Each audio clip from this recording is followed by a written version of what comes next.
Estimados amigos, es un gusto encontrarme con todos ustedes de forma virtual. En este caso lo hago desde Montevideo, Uruguay.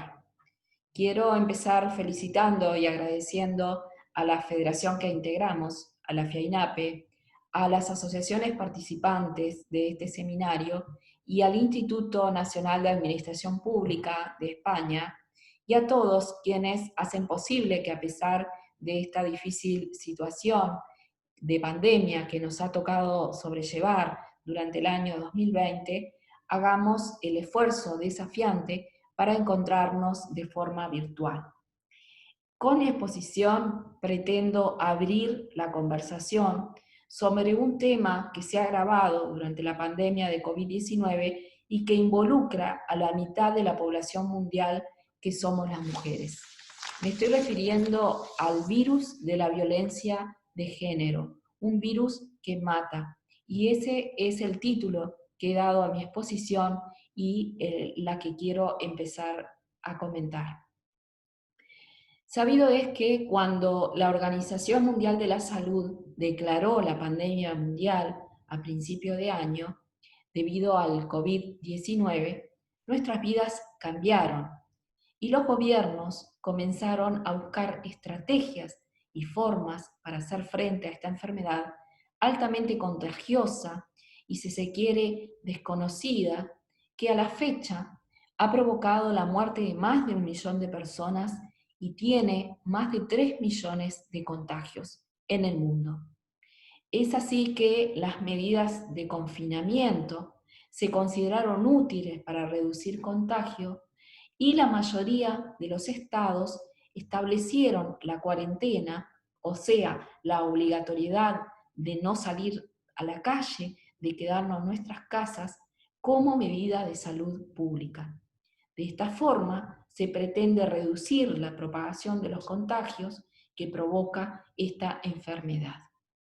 El COVID-19 se trata de una enfermedad infecciosa que provoca fiebre y ataca principalmente los pulmones de las personas, y se ha demostrado que esta cepa, que empezó desarrollándose de esta manera, ha ido mutando y tenemos pacientes que desarrollan leve sintomatología y otros que son asintomáticos y transmiten la enfermedad eh, de forma silenciosa, haciendo que el virus se contagie de forma comunitaria. Sabemos también que hasta que no exista una vacuna, padeceremos de esta enfermedad y que ya se han identificado diversas olas de contagio. De hecho, en Europa ya se está hablando de una segunda ola de contagios. Decíamos entonces que las medidas de cuarentena, las medidas de confinamiento, el quédate en casa, fueron o constituyen formas de evitar la propagación del COVID-19. Pero estas formas han evidenciado la violencia de género y la vulnerabilidad de las víctimas, que tienen que vivir o convivir con su agresor, visibilizando que el hogar no siempre es un lugar seguro para las mujeres, para las niñas y para los adolescentes. ¿Qué ha sucedido en Uruguay con el COVID-19? Bueno, Uruguay no decretó la cuarentena obligatoria. Uruguay apeló a una ley del año 1934, la ley 9202 del 12 de enero, que es la Ley Orgánica de Salud Pública, que establece que en caso de pandemia o epidemia, el Ministerio de Salud Pública adoptará las medidas conducentes a mantener indemne al país y a disminuir los estragos de la infección.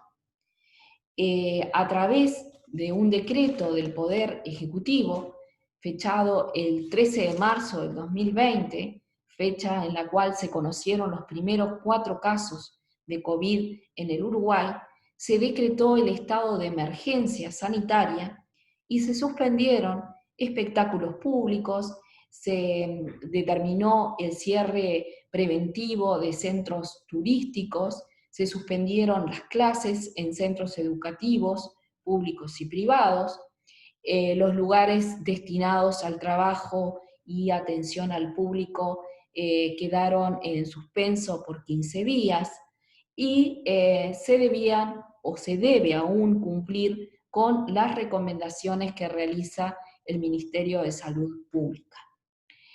¿Cómo estamos hoy en Uruguay en octubre? Bueno, hemos vuelto a una nueva normalidad, como le han llamado en varios países. El comercio está funcionando, los trabajos se realizan de forma o se desempeñan de forma habitual, la administración pública trabaja de lunes a viernes, los comercios están abiertos, los shopping están abiertos, tenemos conectividad con Europa, con Brasil, con Paraguay, con Argentina, de forma de todos los días. Tenemos una frontera seca con varios países que está siendo controlada el ingreso y egreso de personas, y hay mucho control de la población. En realidad, el Ministerio de Salud Pública es quien ejerce la superintendencia en materia sanitaria y coordina con el resto de los ministerios las acciones que a nivel estatal se van tomando.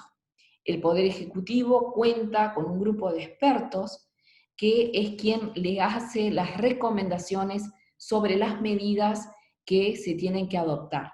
Y de hecho, ahora, el fin de semana pasado, tuvimos elecciones departamentales en los 19 departamentos, elecciones obligatorias para elegir los intendentes y las juntas departamentales de todo el país, de los 19 departamentos del país. ¿Cómo se trabaja con el tema del COVID? Bueno, lo primero que se hace es cada vez que aparece un foco de contagio, encapsular al enfermo y se identifica los contactos del enfermo y se aíslan. Existe un estricto seguimiento y trazabilidad epidemiológica que hacen que la enfermedad no siga circulando. En ese sentido, Uruguay se ha destacado a nivel internacional por adoptar medidas acertadas y responsables ante esta crisis sanitaria. Vean ustedes, nosotros llevamos 2.122 casos de contagios en todo el país, de los cuales 1.831 ya fueron recuperados, ya fueron dados de alta, por lo que tenemos 243 personas cursando la enfermedad y llevamos lamentablemente 48 fallecidos.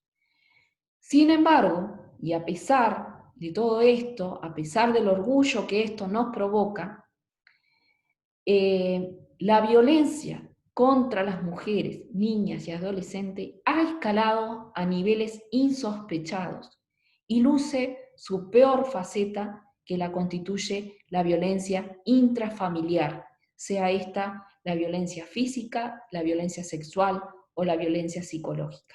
Y por eso es que hoy estamos hablando del virus de la violencia de género.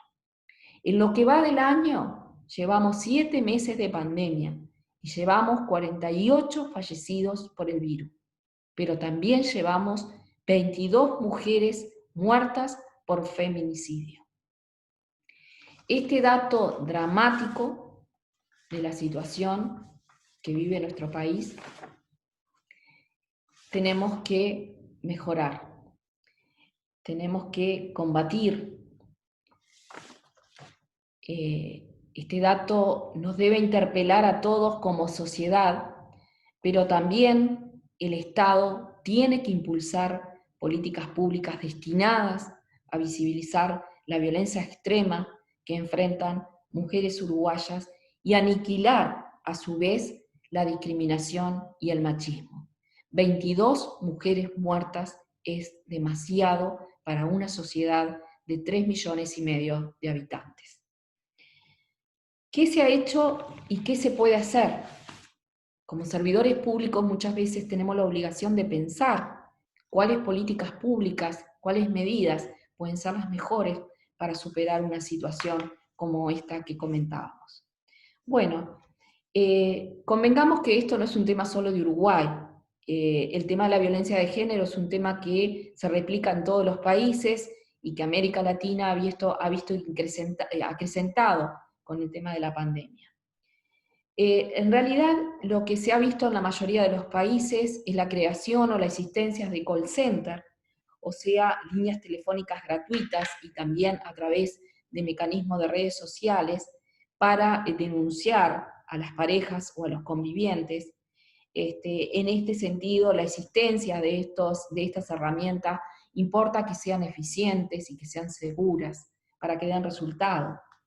También la flexibilización y la eficacia en los procesos judiciales, atendiendo rápidamente las denuncias que realizan las víctimas de violencia de género, disponiendo custodias. En Uruguay utilizamos la colocación de tobilleras electrónicas al violento para poder ubicar su ubicación, valga la redundancia. Algunos países prohibieron el expendio de bebidas alcohólicas, también la venta de armas de fuego fue prohibida en algunos países para evitar el feminicidio, y en otros, como por ejemplo Perú, dividió los días de la semana entre hombres y mujeres para hacer las compras en el momento en que se encontraban en cuarentena obligatoria, una herramienta que luego se suspendió porque no dio los resultados esperados. Bueno, en realidad algunos países de la región con el mismo problema han adoptado diferentes criterios, como por ejemplo Argentina, Chile y Brasil. Les voy a comentar una de las medidas adoptadas. Un ejemplo fue denunciar la situación de violencia doméstica en una farmacia. En estos 3 países utilizaron este mecanismo. En Chile, por ejemplo, el farmacéutico llamaba a la policía cada vez que una mujer preguntara por la mascarilla 19. En Argentina, la Confederación Farmacéutica utiliza el término barbijo rojo para denunciar la violencia de género, y en Brasil la campaña Señal contra la violencia de género supone que la víctima dibuje una X y se la exhiba al farmacéutico para que éste dé cuenta a las autoridades de que la denunciante está sufriendo algún tipo de violencia. En Uruguay no hemos utilizado este mecanismo, pero se han implementado líneas gratuitas para denuncia, se ha publicitado las mismas y se ha utilizado el uso de las tobilleras electrónicas para que aquellos violentos que sean procesados o formalizados las lleven consigo. Sin embargo, el Estado uruguayo tiene que proyectar nuevas políticas públicas y además una página oficial que visibilice las muertes por feminicidio que se dan día a día. No podemos permitirnos como sociedad culturizada que somos, que este fenómeno se profundice y genere una brecha de género cada vez mayor. Y como servidores públicos nos sentimos en la obligación de pensar acciones o de pensar ideas que, si bien puedan resultar o servir o no, hemos recientemente publicado en un seminario que sale acá en Montevideo una idea que nos parece que puede servir a nuestra sociedad. Ustedes saben que Uruguay es una sociedad informatizada, donde la mayoría de sus ciudadanos, incluyendo niñas y adolescentes, tienen acceso a un celular y hay diversas zonas con Wi-Fi libre. Además, los niños cuando ingresan a la escuela reciben una tablet, una computadora que le llamamos Aibalita, que la siguen usando en la secundaria. Entonces, creemos que una aplicación informática accesible a todos y disponible en celulares, en tablets, en computadoras, que permita denunciar al agresor en tiempo real, ya sea por una niña, ya sea por un adolescente, ya sea por una madre, que permita a la vez identificar el lugar donde está la víctima, enviando una señal de auxilio a la policía, al Ministerio del Interior, podría ayudarnos a salvar muchas niñas, muchos adolescentes y muchas mujeres que se vean violentadas por sus, casi siempre, familia, por sus allegados, por la persona con la que conviven. Obviamente que para evitar malos usos de esta aplicación, la publicidad y la sanción pecuniaria para quien mal utilice esta herramienta sin motivos fundados deben de estar presentes cuando se formule la política pública. Sin lugar a dudas que la solución para erradicar la violencia de género, cualquiera sea el país, es la educación. Educación, educación y más educación. Pero evidentemente que la educación lleva su tiempo. Estoy hablando de una educación en valores, como el respeto, como la dignidad, la honra, como la autonomía, ¿verdad? Que comience en nuestros hogares y que se extienda al ámbito educativo, al ámbito institucional. Quizás sea el camino más largo y que demande más tiempo. Por eso me arriesgo a abrir la conversación sobre otras posibles soluciones. Este virus, denominado violencia de género, está instalado en nuestras sociedades, generando invisibilidad y vulnerabilidad de las víctimas y demostrando que el hogar no es siempre un lugar seguro. Por eso es necesario actuar rápidamente y tenemos la obligación, como servidores públicos, de pensar ideas, de pensar soluciones para poder derribar este virus que nos mata. ONU Mujeres ha denunciado que esta emergencia sanitaria ha acrecentado los riesgos de violencia contra mujeres, niñas y adolescentes en todo el mundo, debido justamente al aumento de las tensiones que existen en el hogar. Evidentemente que la pandemia genera situaciones conexas o consecuencias como la incertidumbre, como el miedo, la impaciencia, la ansiedad, que se vuelcan a la vida cotidiana, sumadas a la amenaza que tenemos todos de enfermar y la preocupación muchas veces por la pérdida del empleo, por el paro, por la suspensión de los estudios, por la merma de los ingresos, por la enfermedad de un familiar. Y esto provoca un cóctel explosivo que aumenta los niveles de violencia y que además hace crecer la depresión, que aumenta la violencia intrafamiliar, los abusos sexuales en niñas y en niños, y la violencia se dispara a números nunca vistos, a índices nunca vistos. Entonces, es necesario buscar soluciones ya. No podemos dejar pasar esta situación, no podemos mirar para la vereda de enfrente, tenemos que ocuparnos y tenemos toda la obligación de hacerlo como sociedad y como servidores públicos que somos. El Estado es quien tiene que brindar una solución a este mal endémico. Bueno, hasta acá mi exposición. Espero no haberlos aburrido y deseo que pronto salgamos de este trance y podamos vernos, abrazarnos y confraternizar como lo hacemos una vez al año para celebrar de forma presencial cada seminario o cada congreso de la FIAINAPE. Reciban mi caluroso abrazo virtual y el deseo de que todos ustedes y sus familias se encuentren sanos. Hasta pronto.